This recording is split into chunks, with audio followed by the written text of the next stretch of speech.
Hola amigos, soy Apellido Aleatorio y una semana más estoy aquí con mi amigo Michael Bor. ¿Qué tal, Michael? ¿Cómo estás? Pues muy bien, encantado de estar con vosotros como todas las semanas. Pues fenomenal. Hoy vamos a hablar sobre el mito de ETA. Pues dentro de la progresía, pues ETA tuvo mucha buena fama y bueno, y vamos a ver si podemos desmontar este mito porque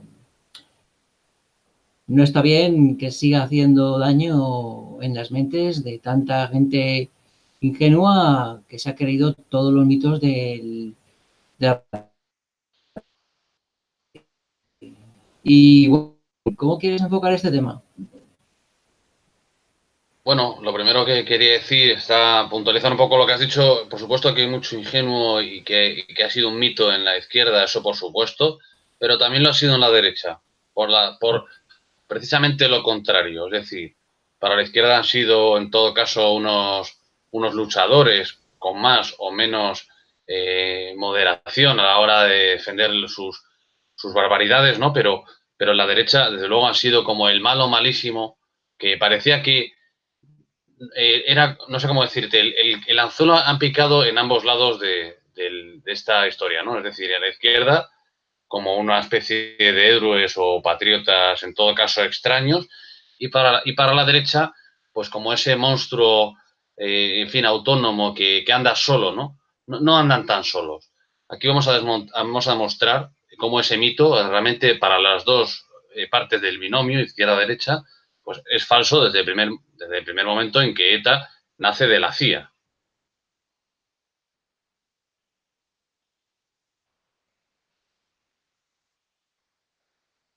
¿Y en qué año nació ETA exactamente?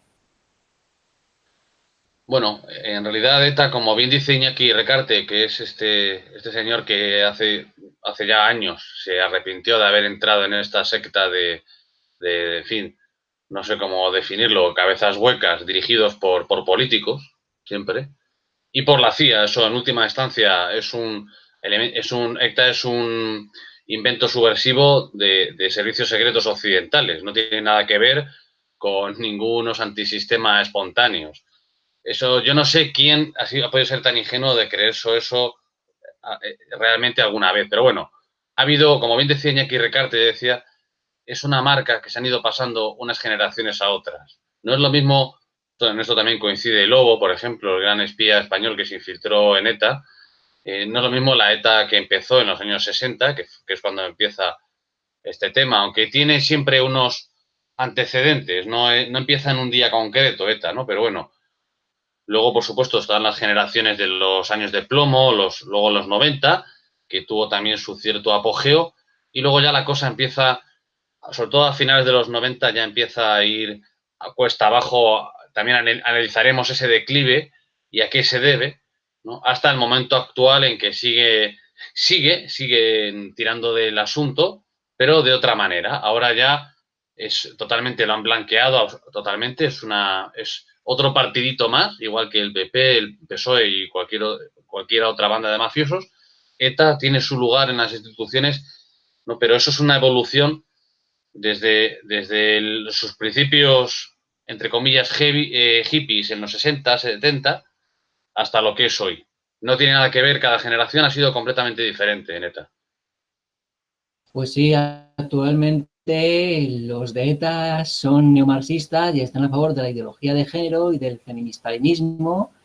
Y bueno, ¿quién les ha visto y quién les ve? Bueno, la verdad es que siempre han estado en la vanguardia de todas estas progresías. Vamos a ver, incluso hace poco vi un documental ya antiguo, de los años 90, sobre ETA, en el cual analizaban una Enrico Taberna y veías, pues, lo que todos hemos visto cuando hemos sido estos. Yo he estado poco en estos antros asquerosos, pero bueno, pues ves pues las fotos de sus héroes por todas partes, ¿no? Y claro, entraban hasta en el baño, porque incluso el baño era un museo de propaganda, todo lleno de pintadas, ¿no? Pegatinas, etcétera. Y me llamó mucho la atención que en la tapa del retrete, aunque parezca una cosa sin importancia, pero estaba ya el signo feminista actual. curioso, estaba esta cruz invertida, ¿no? No en fondo morado, sino en fondo amarillo, me fijé. Pero, o sea, siempre han estado en la vanguardia. La izquierda de Berchale siempre ha sido lo que se llama la izquierda de Berchale, ha sido unos adelantados a su tiempo en todo esto. Pero siempre, yo creo que lo que nunca realmente han querido considerar, no sé si por cobardía, por negarse, por cerrar los ojos, lo que sea, que es la OTAN, que es la CIA quienes están detrás de este movimiento subversivo. Igual que sus supuestos contrarios, pues esta gente del PP, del PSOE moderado, por así decir, etcétera, pues los que votan a estos partiditos tampoco han considerado que sus bien amados yanquis son los impulsores de toda esta, de todo ese mundillo. Entonces, no hay nada al azar en el tema de ETA. Siempre han ido a la vanguardia.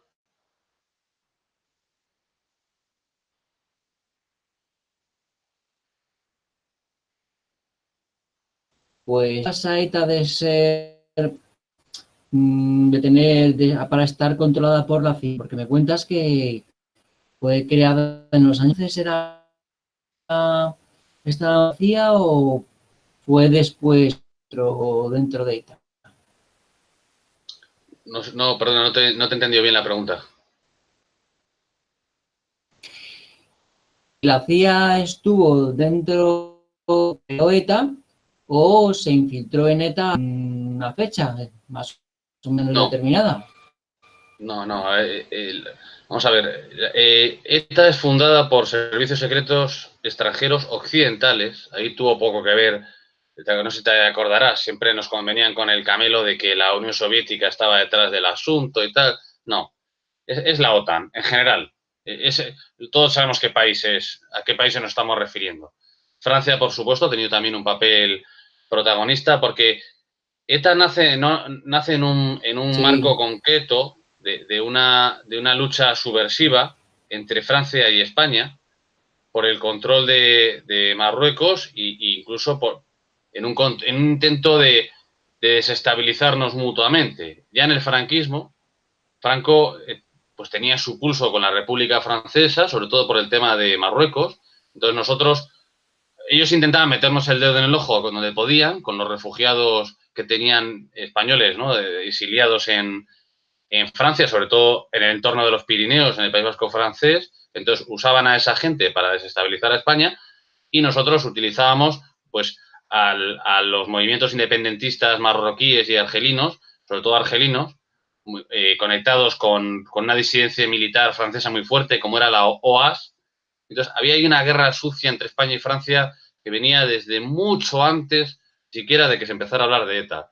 O sea, y entonces ETA nace en ese contexto de esa guerra fría, por así decir, entre España y Francia, en la cual, pues los refugiados españoles, ya digo, que eran el epicentro de ellos era la comunidad vasca, las provincias vascas y los exiliados españoles, vascos españoles.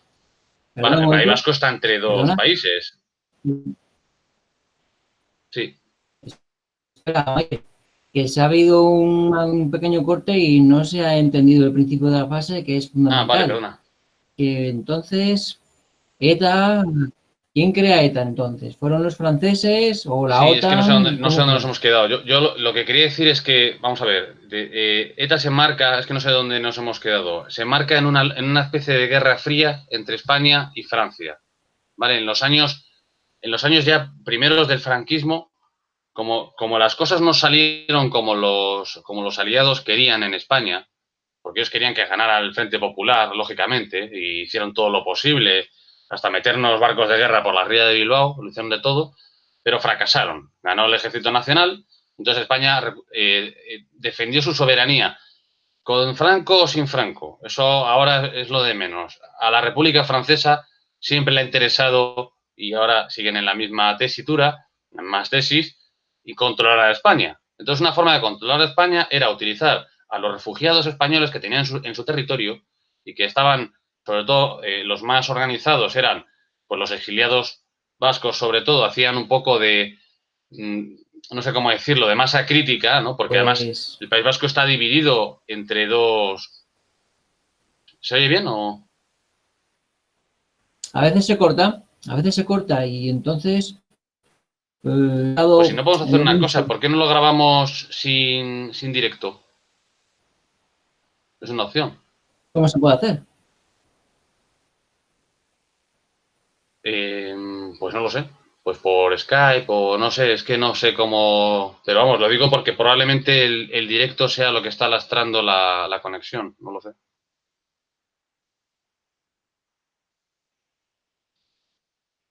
Yo sí he notado que se cortaba a veces.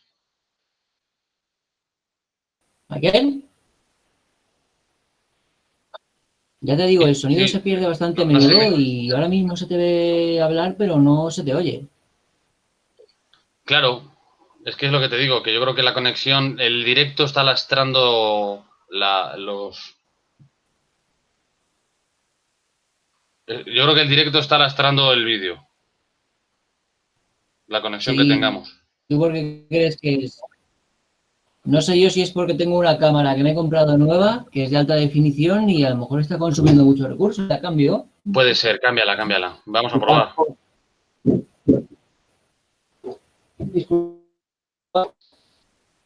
Bueno, vamos a tener que volver a la vieja C106. Bueno, hombre, aquí vamos a hablar de cosas viejas. O sea, que la ETA es un cachivache ya bastante antidiluviano, por más que algunos se empeñen en que nos lo quiere colocar aquí como que es una cosa que se han inventado en el siglo XXI o algo así.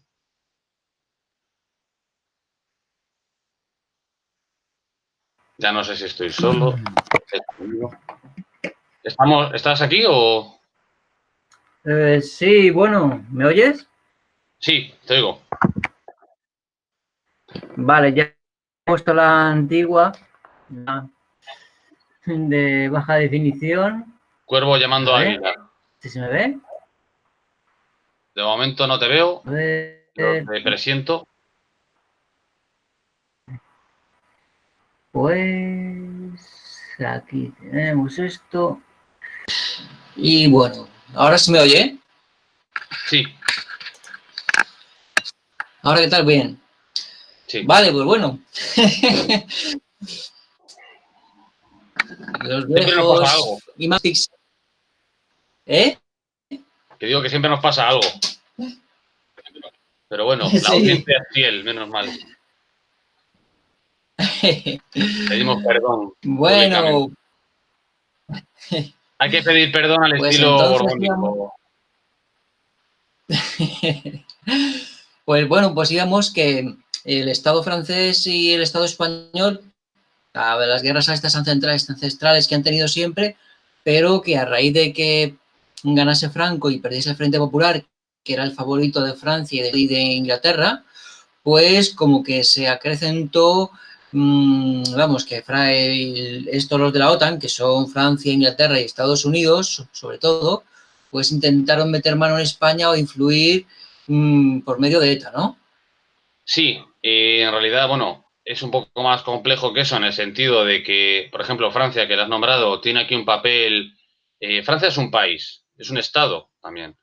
No todos los estados tienen siempre el mismo régimen. Aquí hemos tenido a Franco y ahora tenemos un régimen, una dictadura diferente, a mi juicio, en muchas cosas mucho peor. Y bueno, para empezar, porque estamos subordinados a otras dictaduras extranjeras, ¿no? O sea, aquí de democracia no hay nada y de soberanía nacional hay exactamente cero. Entonces, lo que no podemos pensar es que siempre las cosas han sido así. De Gaulle, por ejemplo, intentó llegar a acuerdos con Franco concretos incluso para tener los dos la bomba atómica y, bueno, pues poder presentar un frente, una tercera vía en esa guerra fría que había dividido al mundo en dos bloques. Y Franco era la persona idónea para establecer este tipo de alianzas porque era un señor que, aunque admitió aquí las bases de la OTAN, que tiene mucha culpa de todo lo que nos pasa, esas bases, pues que nadie habla de ellas, porque parece que no existen, pero están ahí con un montón de armas atómicas y demás, bueno, pues parafernalia de estos invasores, pues Franco admitió eso, pero al mismo tiempo, o sea, fue el pago de un chantaje, porque nos tenían bloqueados, nos obligaron a aceptar las bases, en pocas palabras. Entonces, Franco, salvo en esa relación con De Gaulle, que no fue ni mucho menos larga, porque De Gaulle tuvo un tiempo y luego, como todo el mundo sabe, pues en el mayo del 68 le quitaron de en medio, se le quitó la CIA, por supuesto, de en medio, como luego se quitarían pues a otros estadistas que no les parecían demasiado dóciles para ellos, como Aznar en su momento, también con el 11M. Es de lo que va todo esto. Aquí hemos nombrado Mayo francés, 11M, ETA. Todo elemento, toda acción subversiva nunca es espontánea. Siempre hay un Estado detrás, prestando el financiamiento, las armas, la propaganda, organizando el asunto con asesores militares. O sea los etarras no aprendieron a hacer un coche bomba en su casa, viendo un vídeo de YouTube, ¿vale? Entre otras cosas porque ETA lleva existiendo décadas y, de hecho, son los padres del terrorismo moderno en Latinoamérica, donde pusieron el primer carro bomba de toda Sudamérica, en Colombia.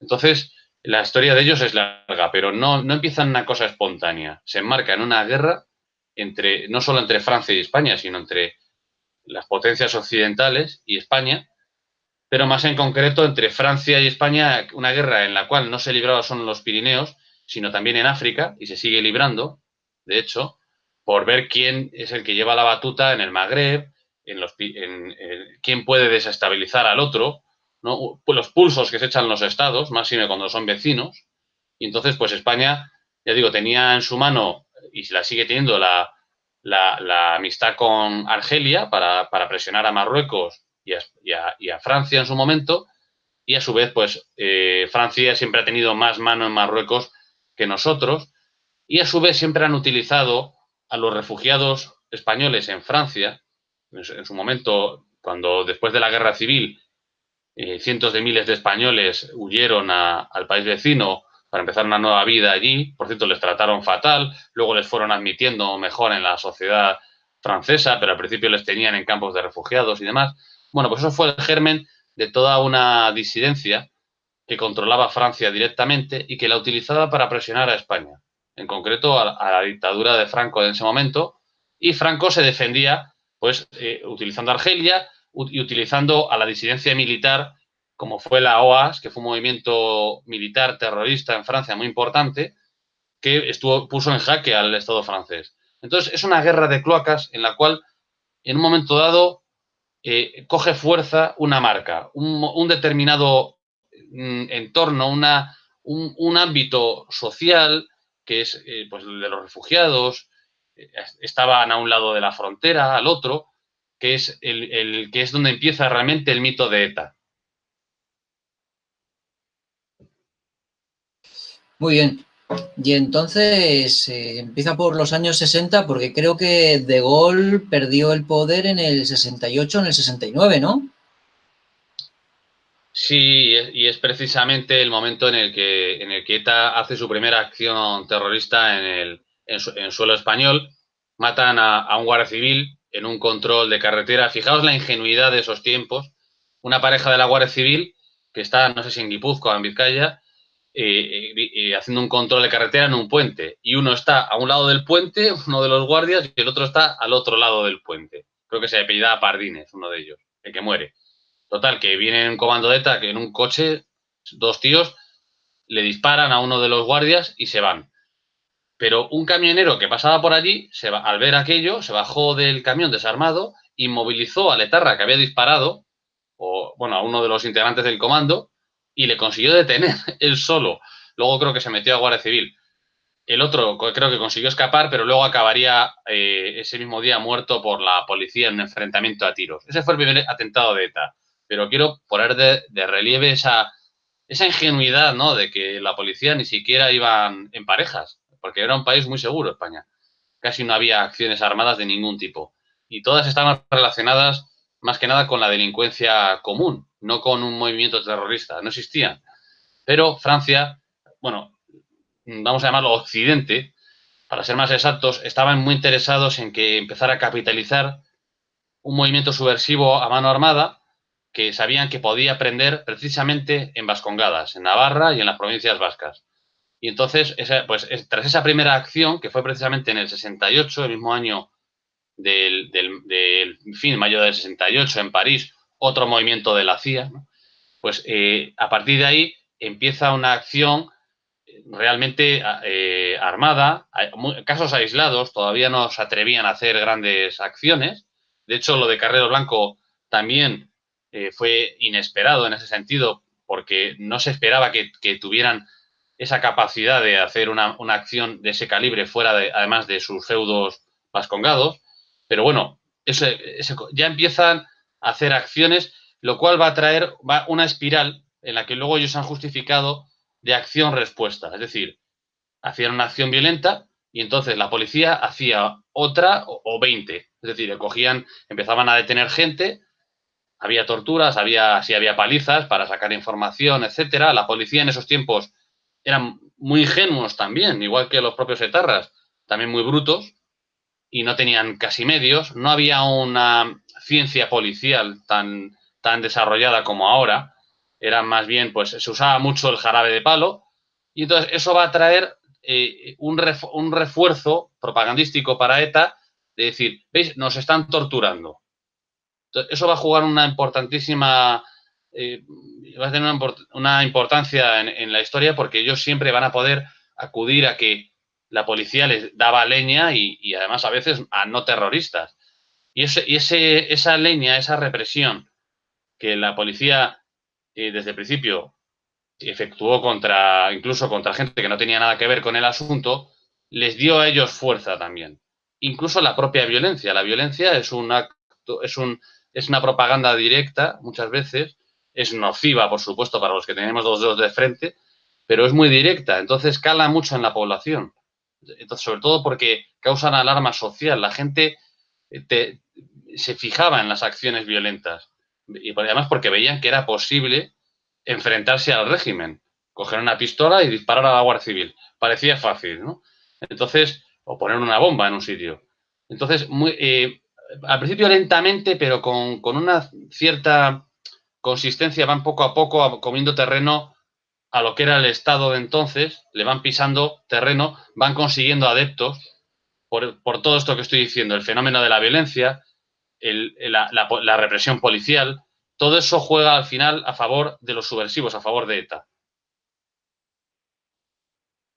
Vale, recapitulando, ETA surge en 1968 y bueno, esto se enmarca dentro de la operación esta de la Revolución del mayo del 68 que le hizo la CIA para derrocar a De Gaulle.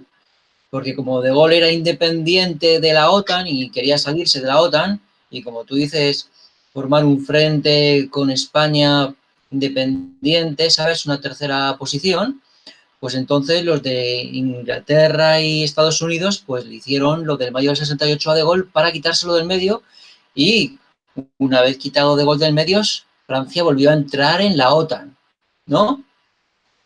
Y entonces ahí es cuando empieza ETA.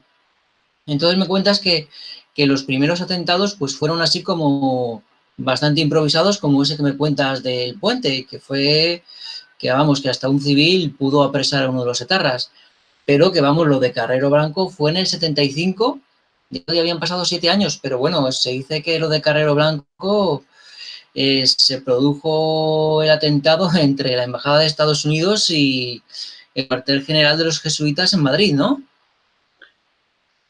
Efectivamente, cuando hablábamos el otro día del tema de los magnicidios, ya dejaba yo caer que, en efecto, lo de Carrero Blanco no tiene nada que ver con lo que nos han contado. Se me oye bien, ¿no? Sí.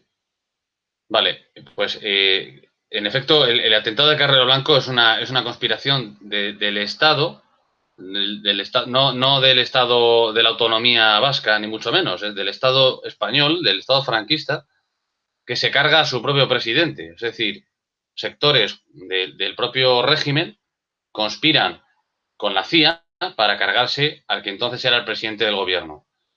ETA es utilizada aquí como pantalla, en todo caso como peones de obra. Es decir, no son la gente cualificada que en ningún momento organizan el asunto de ninguna de las maneras. Ellos son simplemente la pantalla que utilizan y que además les va a venir muy bien a la propia ETA para pues, su lanzamiento dentro y fuera de nuestras fronteras.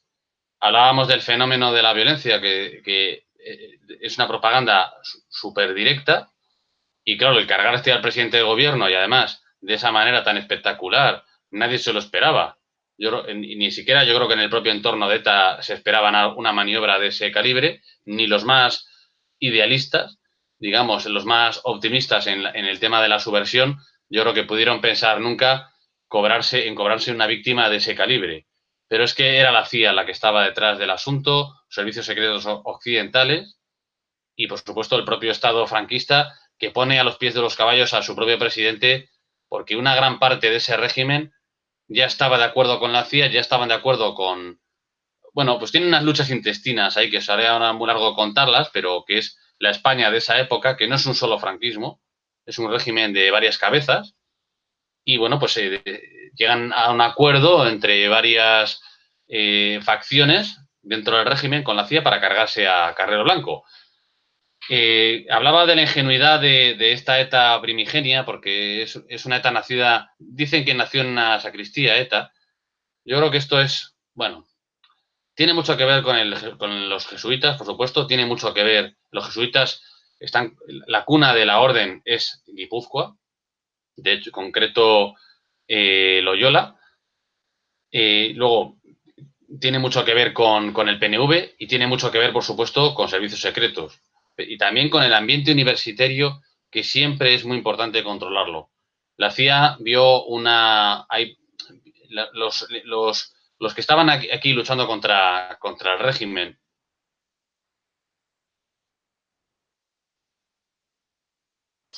Michael. Sí, no sé si se ha perdido la Sí, onda. los 10 últimos segundos sí, que era muy importante controlar el ambiente universitario, ahí te has quedado. Sí. Bueno, no sé si se va. Ah, ahora ha vuelto. Sí, porque determinados, no sé, servicios, en plural, porque claro, hay que pensar siempre que en una fiesta de este tipo, es decir, tipo mayo del 68, ETA, 11M, cualquier acción ¿cómo se llama?, de agitación y propaganda, nunca hay un solo servicio, ¿vale? Es decir, en el mayo del 68, por ejemplo, participaron incluso servicios secretos españoles. Franco mandó a sus mejores agentes a París a fichar sobre todo a los españoles en el exilio y españoles que estaban allí estudiando, que estaban en esos colectivos, para tenerles fichados y ver qué relaciones tenían, etcétera. Es decir, cada vez que hay un elemento, una acción subversiva, y ahí estaban los franceses, estaba la CIA, estaba todo el mundo intentando llevarse, ¿no?, el asco a su sardina. El movimiento del 15M es igual. O sea, eso no tiene nada de espontáneo. Ahí hay servicios secretos y siempre que haya un movimiento subversivo, siempre están los servicios secretos detrás, fomentándolo, derivándolo hacia sus propios objetivos, etcétera. A lo mejor una acción concreta la ha iniciado el servicio secreto francés, pero ¿quién te dice a ti que luego no la explota la CIA o la explotan incluso otros servicios que no tienen nada que ver, ¿no? Los chalecos amarillos ahora es una acción subversiva que, sin ningún género de dudas, tiene servicios occidentales por detrás. Eso, y si no, pues serían los servicios completamente ajenos al régimen, como puedan ser los rusos o iraníes o los que sean, ¿vale? Pero sí, pero lo más fácil siempre es que sean los propios servicios, para empezar, del propio país, los que están fomentando eso. Entonces, al Estado franquista no le interesaba que hubiera una ETA, al Estado como tal, porque eso significaba, pues, tener ahí un foco de subversión constante que siempre además estaba en comunicación con el resto de la progresía nacional. O sea, los etarras no funcionaban solos, tenían contactos en Barcelona, en Madrid, en todas partes, y siempre concentrados en el mundo obrero, en el mundo subversivo obrero y en el mundo subversivo universitario.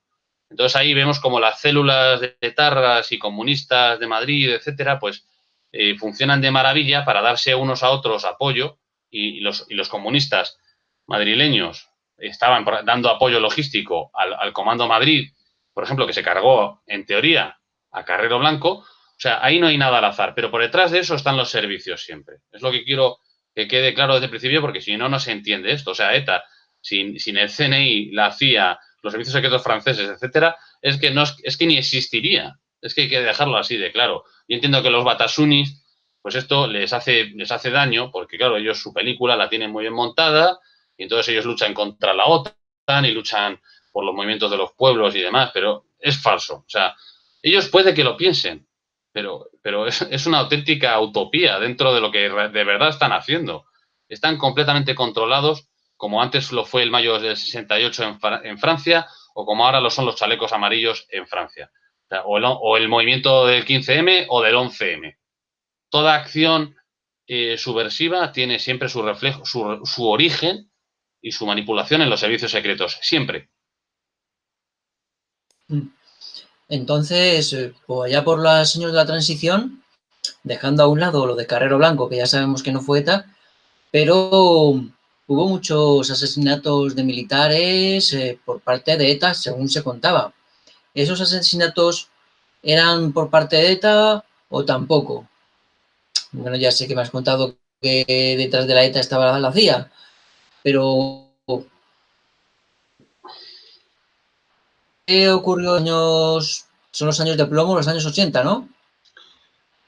Sí, lo que se llaman los años de plomo son sobre todo los años que empieza, vamos a ver, ETA cuando menos actividad tiene es cuando más cara se le ha plantado. Eso es de lógica. No cuando más se ha bailado el agua a una tregua absurda, etcétera. No.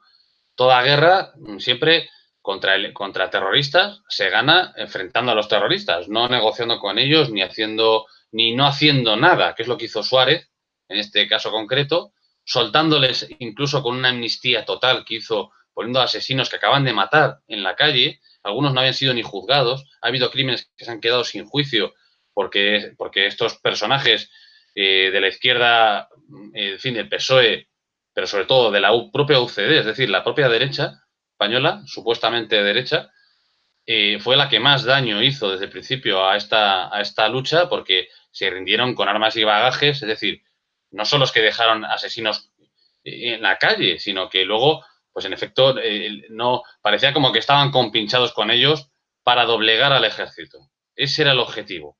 Es decir, la CIA, cuando a la muerte del dictador Franco, el único problema que tienen bueno, tienen varios problemas, pero el gran problema que tienen para subyugar a España es el ejército, que no estaba dispuesto de ninguna manera a pasar por los aros por los que sí pasan los políticos, porque los políticos son, por definición, pues unos traidores, unos vendehumos, en cualquier país, no solo en España, en Francia y en Ecuador, da igual. O sea, los políticos son vendidos por naturaleza, son corruptos por naturaleza, la mayoría de ellos solo piensan en su propio beneficio, pero frente a eso suele estar las virtudes castrenses de honor, de servicio a la patria, de una vida estoica, ¿no? Del ejército.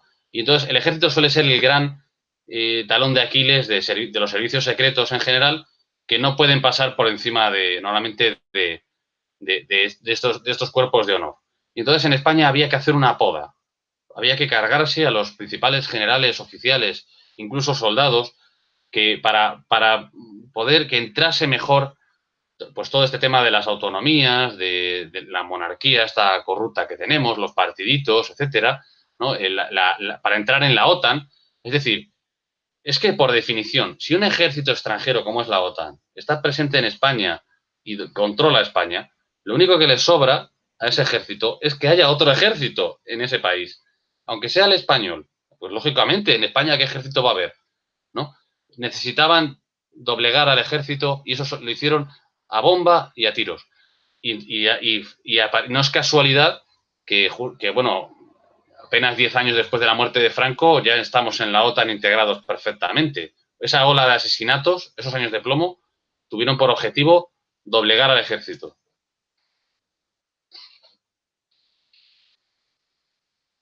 Sí, y el Iñaki Recarte le concedió una entrevista a Jordi Évole hace poco y ha salido hablando en televisión. Yo no sé de qué año es del Iñaki Recarte, porque fue de los años 90. ¿Te suena a ti? Sí, sí, de hecho le capturan en el año 92, poco después precisamente de haber cometido un brutal atentado en Santander, precisamente en mi ciudad, aquí al lado, el famoso atentado de la Albericia, en el cual murieron, no sé si 3 personas, un matrimonio y un chico joven que se iba a casar y que tenía por objetivo un furgón de la Policía Nacional que se libraron por los pelos, bueno, salieron heridos, de hecho. Él mismo estuvo a punto de morir en ese atentado, porque, claro, aquí siempre nos han vendido la idea de que los etarras son unos comandos. Siempre te acuerdas que se hablaba los históricos de ETA, los comandos Bedezi, los no sé qué. No, mira, en fin, ninis en cada momento que les pillan. A Iñaki Recarte le pillaron saliendo del Proyecto Hombre.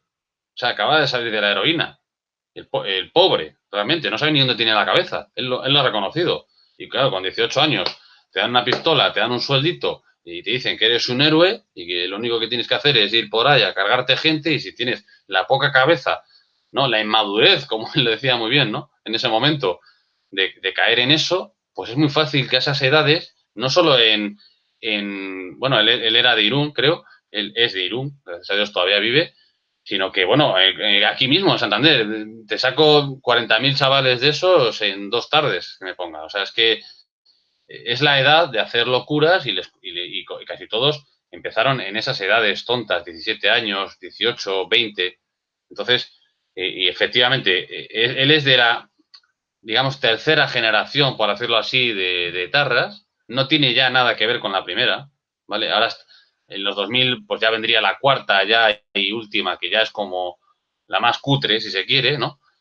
En general han sido todas bastante cutres, ya hablaremos de ello, pero no ha habido en fin, miembros históricos de la banda. Bueno, hay que hablar sobre ello. La mayoría eran unos descerebrados que casi no sabían ni poner una bomba ni en un descampado, pero claro, con la ayudita de la CIA y del CNI, que les ha ayudado muchísimo, sectores corruptos del CNI, aliados con la CIA, ¿no? A hacer pues y deshacer pues todas las cafradas que han hecho, ¿vale? Y recordémoslo siempre, es decir, el 11M estaba destinado a ser un atentado firmado por ETA, ¿vale? Con apoyo de la CIA, del CNI y de toda esta banda. Es que luego las cosas, no me voy a ir ahora por los cerros de Úbeda, pero es que, o sea, nos han metido goles a los españoles y al mundo en general por toda la escuadra, pero ¿cómo unos descerebrados como estos se van a cargar al presidente del gobierno, a 200 españoles en las estaciones más vigiladas del tren, o sea, del mundo en esos momentos, en alerta máxima antiterrorista, a hacer precisamente el atentado más grande de Europa? Y, o sea, ¿pero quién se puede creer eso? Y que después de 40 años, nada, y siguen poniendo bombas y, o sea, hasta hace poco han estado, ¿no? Pegando tiros por ahí. Pero ¿quién se puede creer eso con los medios que tienen hoy los servicios secretos, la OTAN, la Interpol? Es imposible que ETA pudiera seguir funcionando si es lo que ellos dicen, una banda autónoma que se dedica a que, bueno, sí, que tiene sus comandos, pero que funcionan un poco a su bola, ¿no? Una banda subversiva independiente. Bueno, pero ¿quién se puede seguir creyendo eso? Eso es un cuerpo subversivo que en último término está potenciado incluso, hay que decirlo, por el propio CNI, por sectores del propio CNI. Sí, comentaba Iñaki Recarte que él tenía 18 años cuando entró en la banda y que de política no sabía nada de nada, o sea, que no sabía distinguir la derecha de la izquierda ni nada. Y que nada, que les daban las órdenes desde arriba y pero que no eran unas órdenes precisas de, venga, aquí tienes el plan, los documentos, aquí todo bien escrito. No, no, que le decían, venga, tú vete ahí a Santander y vete a un bar donde haya policías y mate unos cuantos. Y que les daban ahí las instrucciones de la bomba, pues en papel que en una letra ilegible. Y entonces este señor, el Iñaki Recarte, pues nada, pues se pasó ahí en la cárcel pues 20 años o más o menos, y que luego, claro, que pasados los primeros años de odio y todo esto, se dio cuenta de que le habían engañado y que, bueno, que eso le había ocurrido a muchos etarras de base, que muchos de ellos se habían sentido engañados por los cuadros medios y altos. Eso es lo que decía. ¿Y qué diferencias hay entre las 4 generaciones? ¿Te conoces así las características más o menos que las diferencian y...? Bueno, en general las 4 generaciones, podemos decir, otros dirán que 5 o 3, pero bueno, las distintas generaciones que ha habido de ETA se diferencian pues en que, pues en lo mismo que yo me puedo diferenciar de un español de ahora que tiene 10 años o 20, y yo tengo 36. Pues nos diferenciamos en que en nuestra época no es la misma, ¿no? Entonces, la época de nuestros padres no era la misma que la nuestra. En eso se diferencian, básicamente. Es un tema generacional. Porque, claro, lógicamente la primera ETA estaba mejor preparada, era, sí, a lo mejor, entre comillas, más ingenua, más con un mínimo de pureza, digamos, en los ideales, porque claro, hay que pensar que ahora todo el mundo sabemos lo que es el comunismo, lo que es el marxismo, lo que es un servicio secreto, tenemos acceso a un montón de información. Hasta el más tonto de mi pueblo sabe, puede acceder al máximo conocimiento simplemente con un smartphone. Eso no pasaba en los años 60. Entonces, claro, la información que tenías eran pues, los libros que había, los pasquines que repartían en la universidad. Entonces era muy fácil que una juventud, pues que está en esa edad universitaria, además se contagiaba el espíritu del mayo del 68, entró en España, igual que entró el espíritu de la Revolución Francesa, ¿no? En la época napoleónica y demás. Es decir, las ideas se contagian más que las enfermedades. Entonces, pues aunque haya una dictadura hermética, aunque haya lo que sea, y España era un país muy abierto, la verdad, para empezar por el turismo, o sea, éramos y seguimos siendo la playa occidental de Europa. Entonces, es absurdo pensar que, no, es que como estábamos aislados, no, las ideas entraban y claro, una primera generación como era la ETA primera, cuando la universidad pública en España era de las mejores del mundo, no como ahora, que es una basura, pero en esa época, pues la verdad es que era pues, un orgullo patrio y hay que recordar que la ciudad universitaria, para que la gente tenga en cuenta también lo pasado, ¿no? También de esa primera generación, los padres de los primeros etarras vieron cómo sus padres habían estrenado la Ciudad Universitaria de Madrid a tiros. La Ciudad Universitaria de Madrid no se estrenó como universidad, se estrenó como campo de batalla. Entonces, de ahí a tener una de las mejores universidades del mundo, como era la de Barcelona o la Complutense de Madrid, pues fue el esfuerzo de todos los españoles y un Estado que funcionaba. Tenía muy pocos medios, pero hacía maravillas con ello. Entonces, esa primera generación era así, era una generación criada pues en una época en que había poco de todo, entonces no se valoraban más las cosas, ¿no? Y además, sobre todo, que se tenía como esa pureza, esa ingenuidad de las generaciones anteriores, de que no tenían información. Entonces, se llegaban a creer esas cosas, o sea, se creían este rollo internacionalista de que la revolución, de que Argelia, Vietnam, claro, ellos veían la tele y decían, mira, en Argelia están tirando bomba a los franceses y en Estados Unidos los yanquis a los vietnamitas y tal. Nosotros también tenemos que hacer aquí nuestra revolución y luchar, pues, ¿con quién está aquí? Está Franco y está el ejército español y la Guardia Civil, pues contra ellos, ¿no? Entonces era un poco esa ingenuidad. Luego ya la cosa va cambiando, porque claro, la gente se va, los medios de comunicación y de información se fueron amplificando y bueno, pues eran unas generaciones supuestamente con más medios como hoy en día, con un smartphone puedes ver lo que te dé la gana y leer lo que quieras y estudiar lo que quieras, ¿no? Pero la gente no lo usa para eso. Entonces, parece mentira, pero cuanto más ha avanzado la tecnología, no sé, el desarrollo del país, las generaciones de ETA, como los ninis de hoy en día, ¿no? Pues parece que han ido a peor, claramente. O sea, tú veías hablar a los imputados en el 11M, a los etarras que declararon en el juicio del 11M, porque declararon etarras en el juicio del 11M, y vamos, parecen auténticos retrasados mentales, los ninis estos que pillaron con la furgoneta allí en Cuenca. Es que es una cosa como que te quieres dar de cabezazos contra la pared. Esas no eran las primeras generaciones de ETA. Muy bien, y esto del caso Barfaisán no fue en el año 2004, que bueno, que el país Barfaisán, pues fue que el gobierno del PSOE o del PP, no me acuerdo, dio un chivatazo a ETA para que no les pillasen. ¿Tú cuándo fue lo del Barfaisán? Bueno, el Bar Faisán es el penúltimo episodio de esta tragicomedia de ETA.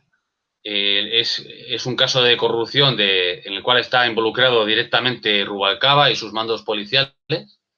¿Vale? Los mandos policiales que siempre obedecen las órdenes de los políticos, no hay que olvidarlo. O sea, los políticos colocan a los mandos policiales que a su vez les deben obediencia. O sea, les dan una orden, pues la tienen que cumplir, esté bien o mal.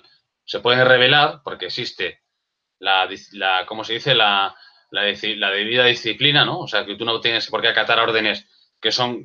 ¿Cómo va un mando policial o un policía cualquiera a acatar una orden en la cual dejas escapar a un terrorista o das el aviso a un terrorista de que le van a capturar, que eso fue el escándalo Faisan. Es decir, la ETA desde el principio se tuvo que financiar por sí misma. Esto lo ha hecho de varias maneras. Una, por el narcotráfico, aunque el mito popular sea que no, que ellos luchaban contra el narcotráfico y siguen luchando porque quien metía la heroína y la cocaína en el País Vasco es la Guardia Civil, el Estado español y tal. No. Yo no niego eso. Yo no niego que haya habido narcotráfico, etcétera, en Inchaurrondo y en otros lugares relacionados con el Estado, con la Guardia Civil.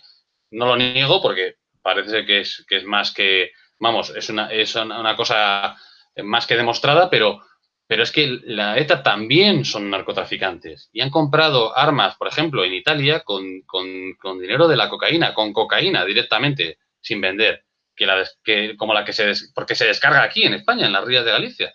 Entonces, siempre ha habido esa financiación, pero también ha habido una financiación en el llamado impuesto revolucionario, que es el chantaje sistemático a todos los empresarios vascos o de origen vasco a los que ellos han podido acceder con sus chantajes, con sus cartas amenazantes. Algunos les han matado, a otros los han secuestrado. Entonces, esa era la amenaza que había y tenían que pagar. Y resulta que había un señor del PNV que se dedicaba a hacer de recaudador para estos hijos de la noche, por decirlo simplemente, pues se dedicaba él también, como otro etarra más, un PNVista, a recolectar ese impuesto revolucionario en sitios concretos. Por ejemplo, el bar Faisán. Es decir, los empresarios iban a ciertos lugares concretos, bajo chantaje, a dejar el pago de sus chantajes y luego iban señores como este del PNV, que no me acuerdo ahora del nombre, ya me vendrá a la cabeza, a recoger el botín.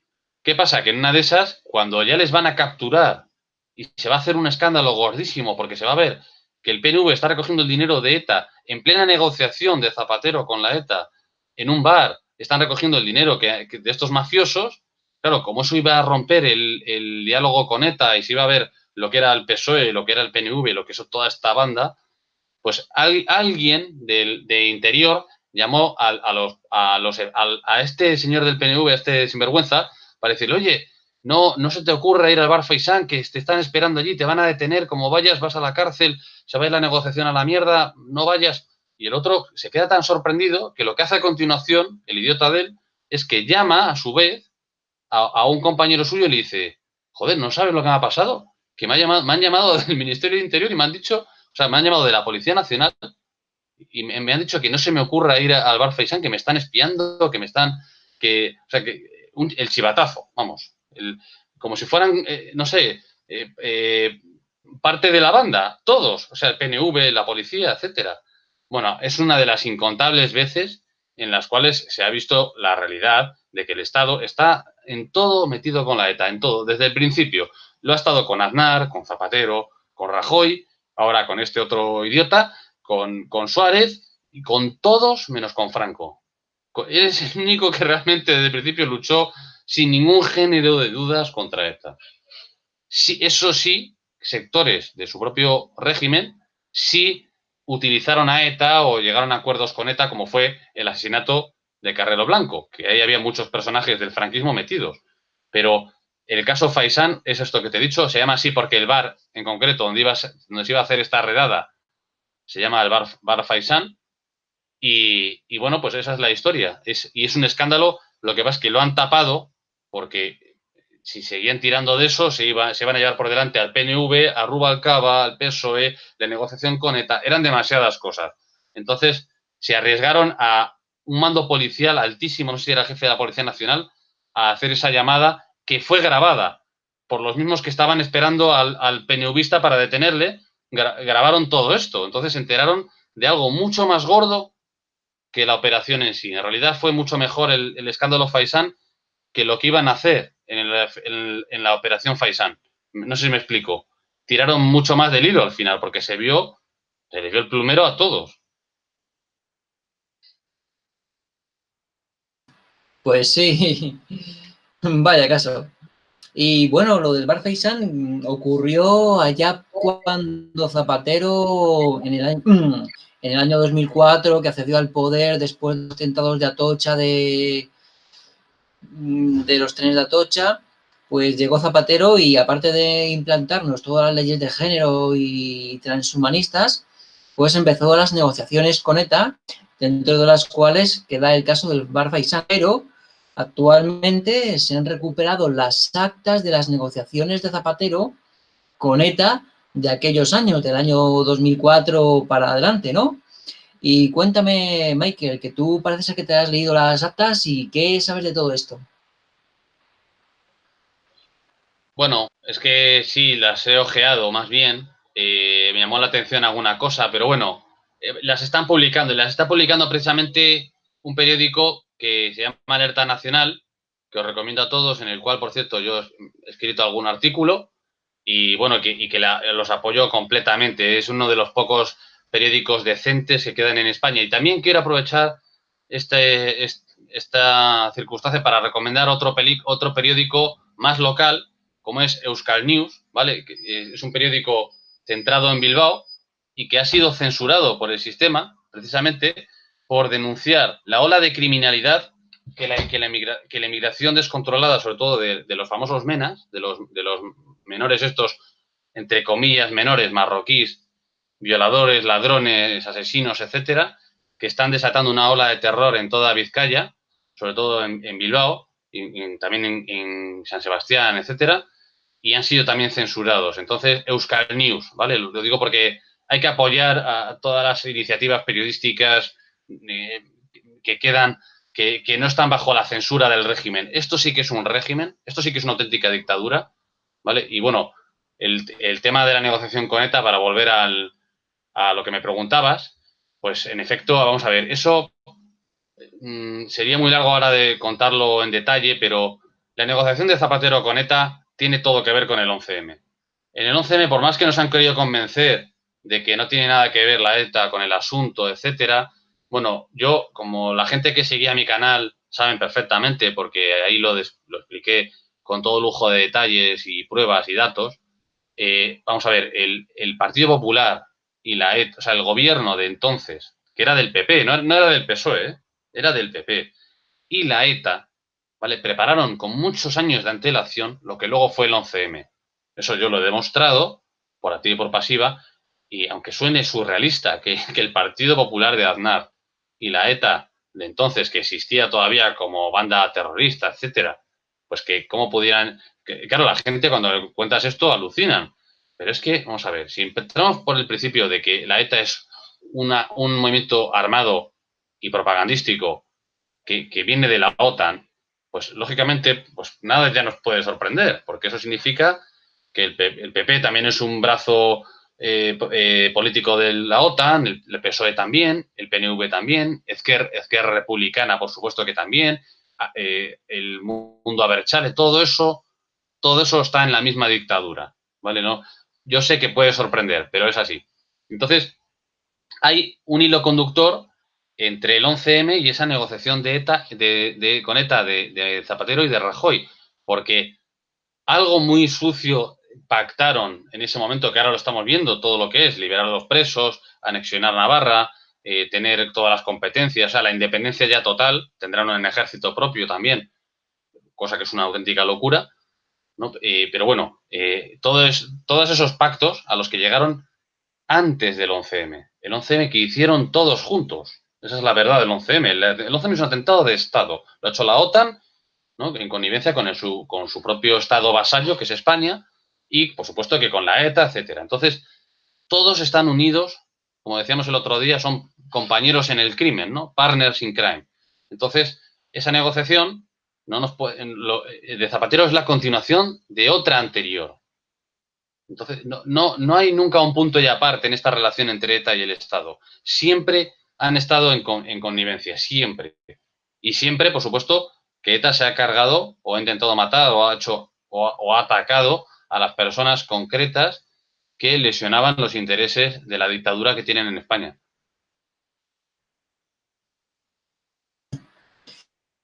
Sí, entonces las actas demuestran la negociación de Zapatero con ETA y, bueno, Vox, el partido Vox ha denunciado, ha puesto una denuncia contra Zapatero por esta negociación. ¿Qué opinas tú de esto?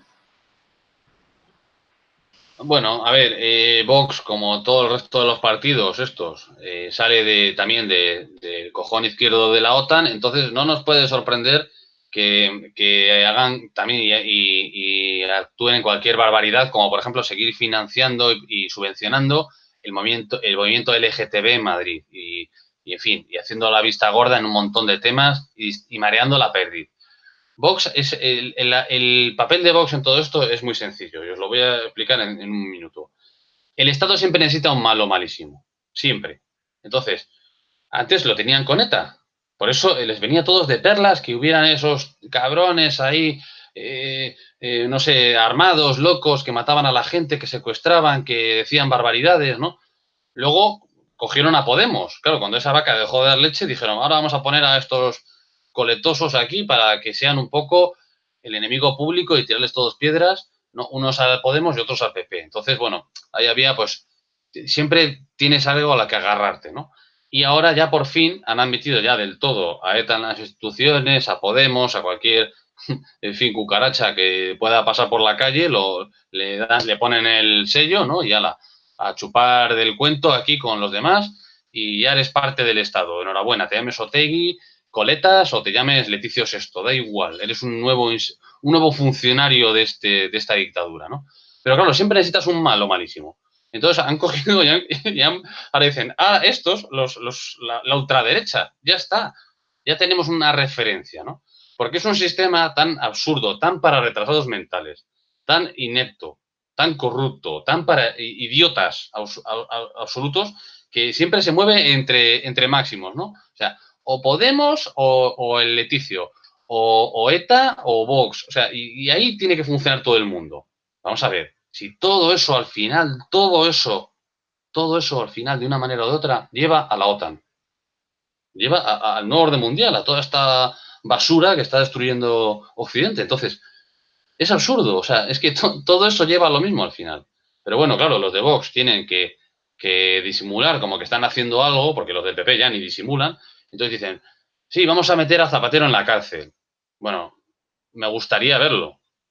En serio, eso creo que me gustaría verlo, pero lo veo muy difícil, porque esa negociación es uno de tantos hilos, digamos, cortados del 11M. Y el 11M es un atentado que lo ha hecho la OTAN para mantener sus hegemonías en España. Entonces, no sé si me explico.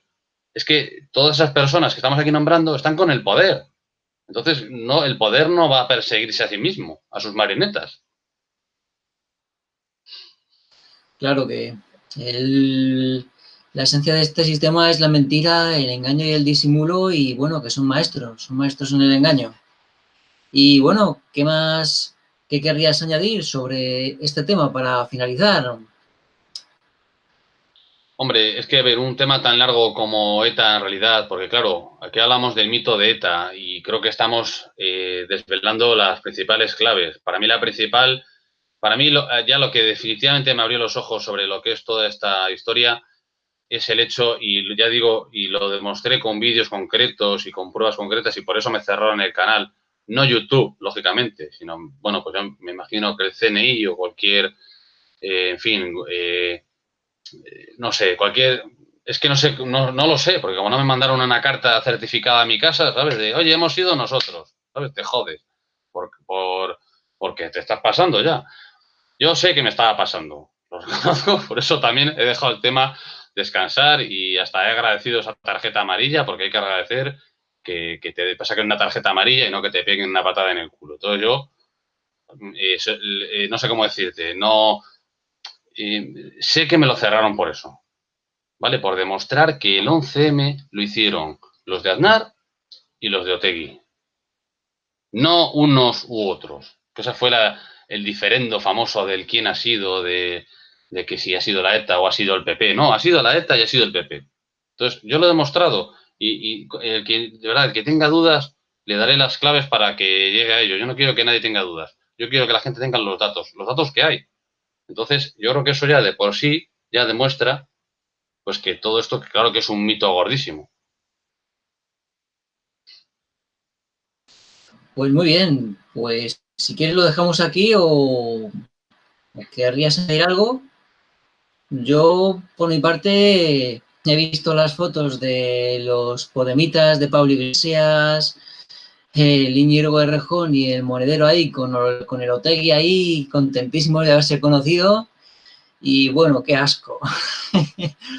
Y sobre todo que estos etarras, pues que ahora están con la ideología de género, que es posmarxista, cuando los inicios de ETA eran marxistas, estalinistas y de la URSS, ¿sabes? Y ahora, pues bueno, porque como son títeres, pues ahora los que mandan dicen, pues venga, pues ahora posmarxismo. Y posmarxismo, porque no tienen principios, no tienen, no tienen algo original y verdadero, son unos títeres y si ahora los amos dicen posmarxismo, pues posmarxismo.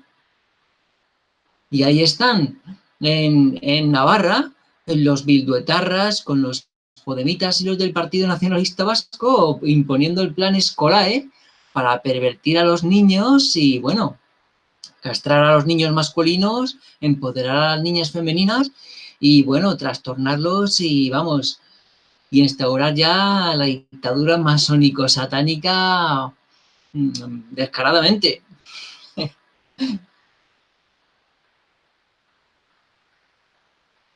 ¿Qué piensas sobre esto, Michael? ¿Michael? Uy, amigos, pues Michael ha perdido la conexión, pero si estuviese aquí, sin duda os diría muchas gracias por haber estado presentes y hasta el próximo videoprograma.